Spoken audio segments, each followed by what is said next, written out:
గెయిల్ చైర్మన్గా దీపక్ గుప్తా బాధ్యతలు స్వీకరణ.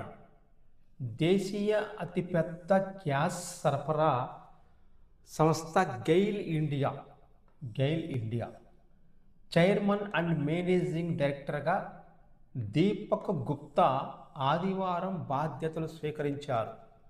2029 ఫిబ్రవరి 28 వరకు ఆయన ఈ పదవిలో ఉంటారు.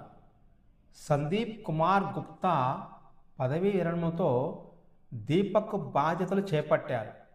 మెకానికల్ ఇంజనీర్ అయిన గుప్తా గెయిల్లో పలు కీలక బాధ్యతలు నిర్వహించారు.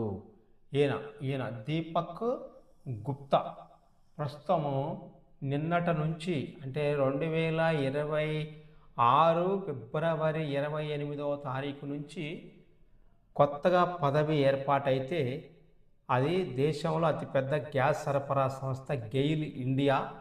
దానికి గతంలో సందీప్ కుమార్ గుప్తా ఉంటే 28వ తారీఖు వరకు మార్చి 1వ తారీఖు నుంచి 2026 సంవత్సరంలో మరి తుదుపరి 2029 ఫిబ్రవరి 28 వరకు ఆ పదవిలో ఉండే వ్యక్తి దీపక్ గుప్తా గారు.